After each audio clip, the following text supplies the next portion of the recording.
said that I am not ashamed of the gospel. And if you glance at it, again, you'd be like, well, why would even Paul make a statement like that? But when you examine it and you look at it a little closer, in both Hebrew and Greek, many times a person will emphasize their statement by stating the opposite in a negative. Follow me, track with me, let's walk. For example, several times in the Ten Commandments, they are started off saying, you shall not, or thou shalt not. And the reason for that is it emphasizes the desired opposite action. Check me out, check me out, check me out, check me out. You shall not bear witness against your neighbor. Which literally means you shall have great respect for your neighbor. Somebody now follow me right now. Yeah. What he's saying is that you should have so much love for your neighbor that you wouldn't do anything to speak bad against them. I done lost somebody. It's okay. Yeah. Jesus says in his model prayer that what? Lead us not into temptation. Oh, you think your Jesus is going to lead you to temptation? No. Literally, it means that lead us in such righteousness that we will never face temptation. It emphasizes this desire opposite direction. The same is true in our text today. When Paul uses this seven-word statement, when he says that I am not ashamed of the gospel, what he is really saying is that I am proud of the gospel. Yeah, when he says that I am not ashamed of the gospel, what he's saying is, no, I am proud of the gospel. You got to understand, because see, no one in Rome, with all the pride that they have, no one in Rome being so puffed up and haughty, and look, no one in Rome who had a title and some status, no one would even consider following the teaching of a crucified carpenter's son. You understand what I'm saying to you? For him to make a statement saying that I am proud of the gospel, that I stand up for the gospel, I'm not ashamed for the gospel, that's saying something in a culture that would not even think about following the crucified son of a carpenter. Look. Consider what Paul had been through. Imprisoned in Philippi, chased out of Thessalonica, smuggled out of Berea, laughed out of Athens, regarded as a fool in Corinth, and look, and stoned in Galatia. Oh, man. Paul stands firm in his statement. He stands full and tall saying that I am not ashamed of the gospel, that I am proud of the gospel. But I wonder, can you echo that in your life right now? Can you echo those words? Do you say those words while you're in school? Do you say those words while you're on the playground? Do you say those words while you're at the workplace when everybody is hostile around you? Are you man enough or woman enough or Christian enough to say that I am proud of the gospel? Can you stand up when people are ridiculing you, when people have done so much to you, and say that I am not ashamed of this gospel? Do you proclaim the fact that you have made a commitment to Jesus? Or is it something that you like to keep under wraps?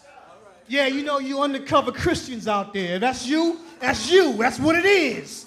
Because some of y'all have not got to the point that you are saying that I am proud of this gospel. You don't want nobody to know that you saved. You don't want nobody to know that you're a child of God. Why? Because you shame. Oh, we've all been there one time. It's all good. I've been there. We all been there. But let's call the truth for what it is, and now let's deal with it. Now you know there's an issue. Now you can deal with it.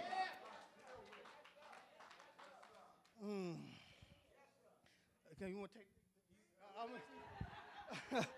Oh, my goodness. Do people, your closest friends, do they know that you stand for Jesus, or do you keep it a secret. I'm going to tell you, I know Jesus wants us to love on everybody. Jesus is a God of love. He wants us to love on everybody and try to build relationships. But when it comes to the gospel, there's a time where people have to know where you stand. Oh, my goodness. You got people who live in habitual sin. You got people who call themselves Christians are doing everything diametrically opposed of God has told them how they want to, that he wants them to live, but you're ashamed to stand up and speak truth into their life. That's being ashamed of the gospel. Well, everybody they can do what they want to do. I think they should have the freedom to live how they want. Yeah, they can, but if you call yourself a Christian,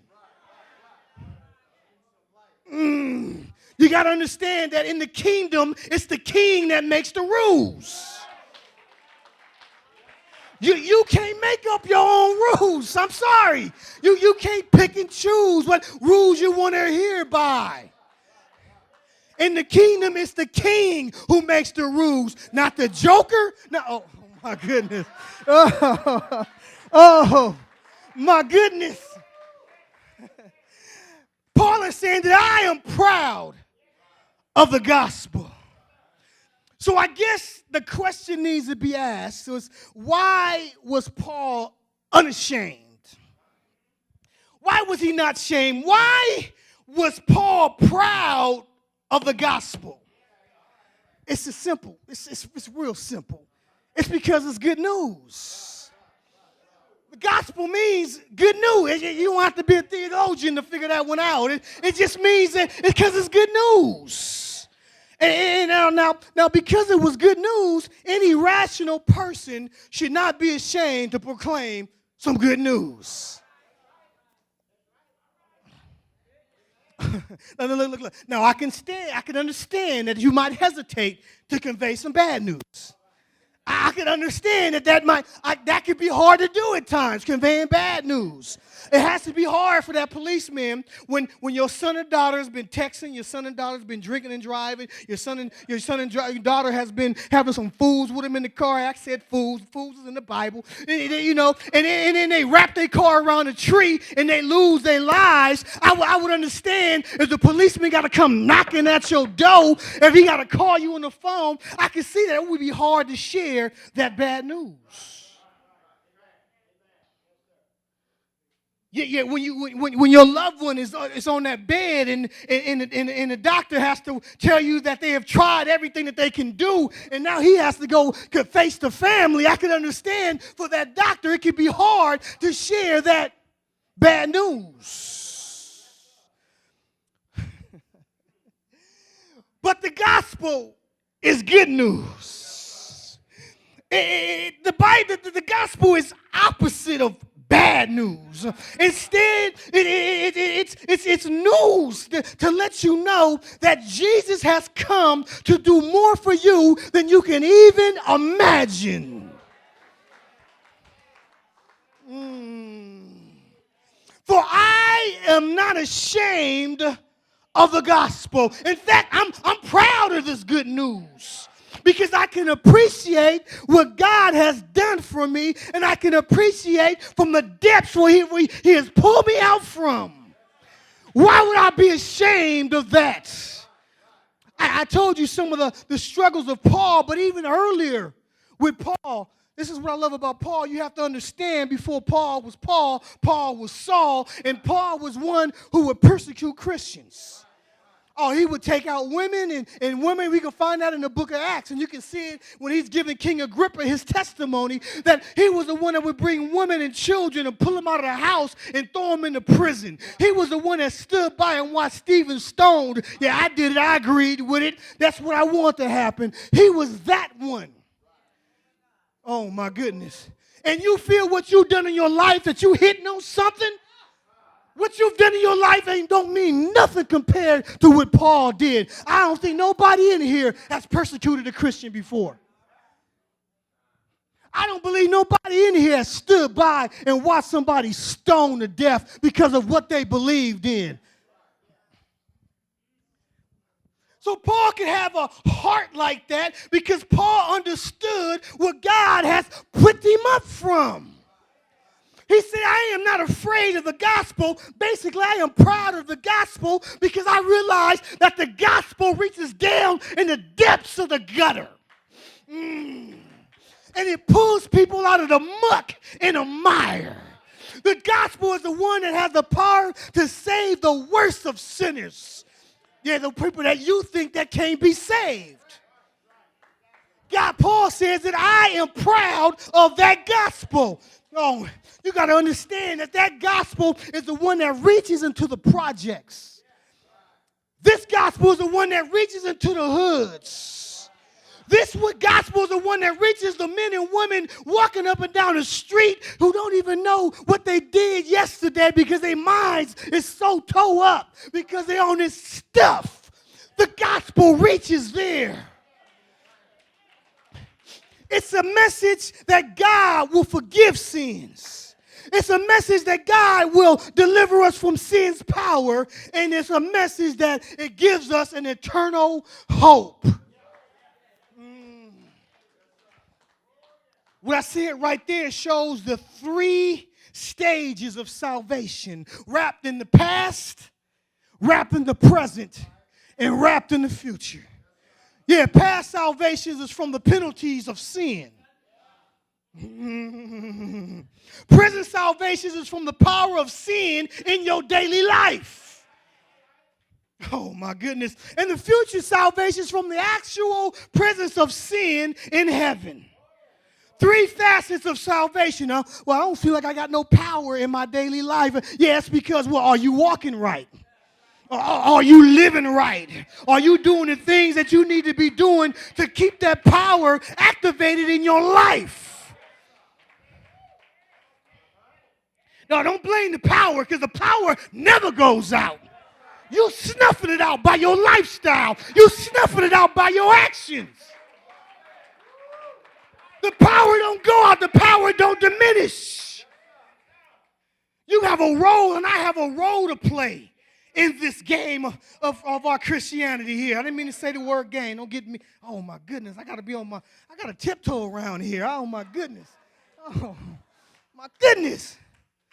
Salvation basically means deliverance, bringing safely through, keeping from harm.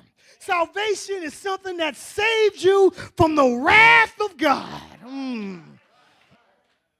So since you know all that, you're going to sit down and act like you ashamed of the gospel? When you should have been dead in your grave on your way to a burning hell, you're going to act like you ashamed of the gospel?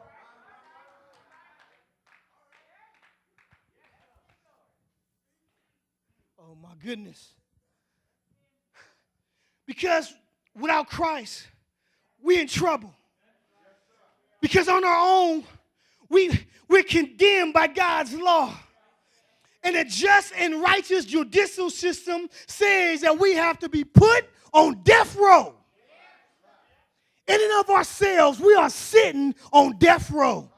If you don't know Jesus right now, partner, you out here free, but you sitting on death row. Oh, that's over somebody's head right now. You are condemned if you don't know Jesus. And Paul is saying it's this gospel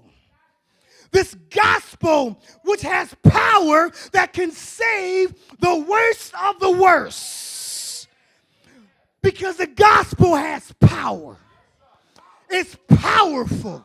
Oh, my goodness, did I make that up? It looks like right here in 16b, for it is the power of God. And look, and we're not just talking about any old power. AT, I think we're talking about that dunamis power. We're talking about that dynamite power. Oh, in the Greek is dunamis, in the English is dynamite. Give me my JJ hat. Oh.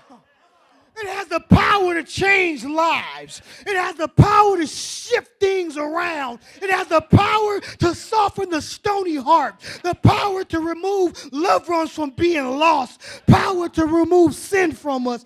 power to release us and pardon us from the penalty of sin. And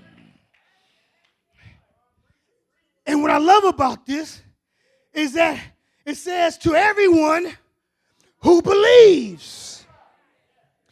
That's wrapping everything up in John 3:16. That's a message that you need to take, that gospel message, letting somebody know it doesn't matter about your past. It doesn't matter what you've done in your life. It doesn't matter where you were raised. It doesn't matter where you live, because God has a future and a plan just for you, because the gospel is for everyone. It's not just for the Jews, but it's for us, the Gentiles also. It's for the crackhead. It's for the drughead. It's for the alcohol abuser, the womanizer, the adulterer. It's for all of us. It's the gospel. And I am proud of this gospel because it's for everybody and anyone who believes in it. Oh my goodness. I opened up with saying that I was ashamed of a lot of things that I've done in my life. And I ain't going to tell you everything because it's none of your business. But many are just like me, that you are ashamed of some stuff in your life. You are ashamed of some stuff that you have done in your past. But let me tell you, look, it's the gospel that breaks the cage and takes the shame away. The gospel releases you from your struggles of sin. It releases you from your shame. It releases you from your regret. It's the gospel that sets you free. Somebody needs to be free today. Somebody needs the shackles removed off their life. Somebody is bound with regret, bound with things that just shackled you and hold you back because you can't get past what you've done yesterday. But the gospel, I proclaim it because I'm proud of the gospel. And if the gospel can save Paul, the gospel can save me, and the gospel can save you. Same God, same gospel. Oh, my goodness.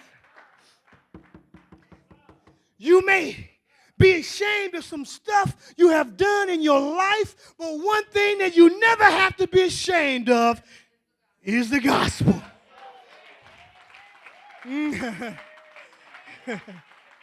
Oh, my goodness. For I am not ashamed of the gospel, for I am proud of the gospel, for it has the power of God for salvation to everyone who believes. Oh, my goodness. It has power to release us, set us free from the shames, the regrets, the disappointments, the heartaches, the pain. The gospel takes away the shame. I could have, think about what I said, what Paul was before he was converted. Think about the things that Paul had done. That would be something that many of us could probably never get past. Condoning someone being murdered, stoned to death, dragging people out of their houses and throw them in the prisons, beating men and women, opposing this awesome and this great God that we sing about. But he was able to get past that because the gospel showed him that it was willing to reach down and meet him where he was. The gospel, when God is pursuing you, when he's working in your life, not through the preachers, we're just vessels, but it's the word of God that changes and transforms the heart and the mind. It's the gospel that does that. The gospel will pursue you. As Paul was on his way down the Damascus road, Jesus pursuing him, walking right with him, everywhere that Paul goes, and in a hitting with a burst of light, the gospel will pursue you. The gospel is the one that removes the scales from your eyes. It's not my words. It's not the pastor's words, not the elder's words. It's the gospel that does that. I have come to the conclusion that the remedy to shame is contained in the cross. Jesus will take away our shame. He will clothe us in his righteousness and give us a new life. Somebody needs to hear that. You're holding on to some stuff right now that's weighing you down. You can't get to tomorrow because you're steady holding on to yesterday.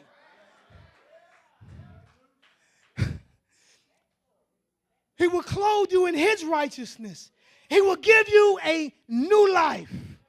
And that is the good news, church. Look, all of my best efforts and all of your best efforts, they won't last. All of our efforts and all of your efforts are all tainted with our sin. But his efforts are sinless. They are pure and they are holy. I stand before you right now saying that I am proud to be a member of the unashamed. If you want to know why I preach like I preach and I act like I act, it's because I am a member of the Unashamed Club.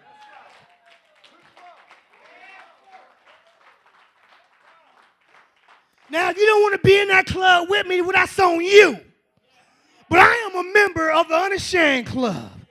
You probably say, well, he needs to be a member of the hair club for me. I don't want that club. I don't want to be in that club. I don't even want to be in Jenny Cray's club. I want to be in the club of the unashamed. Oh, my. Because the power of the Holy Spirit is the one that can bring life to a dead situation. It's the gospel that changes things around. And I want to be so sold out for the gospel that I'm down for the cross like a midget with no legs.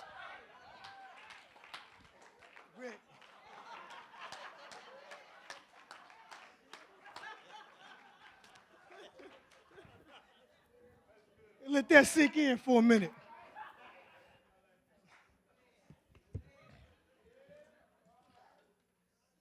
For I am not ashamed of the gospel. Paul is proud of the gospel. You should be proud of the gospel. Realizing where the gospel has brought you from. What the gospel has done for you. That is, drug you up and picked you up for the muck and the mire. When you wasn't even thinking about God, it was the gospel that changed your stony heart. Because the gospel has the power for salvation to everyone who believes. We'll get to that other part on a part 2. Come on, deacons. The gospel. My son, my daughter, mother, father, the gospel is available to you right now.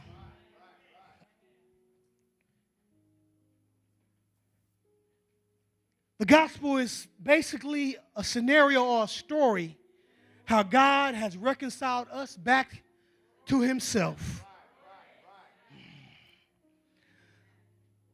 I'm encouraging you to get with our small groups because our small groups will teach you the bridge method of how to share the gospel.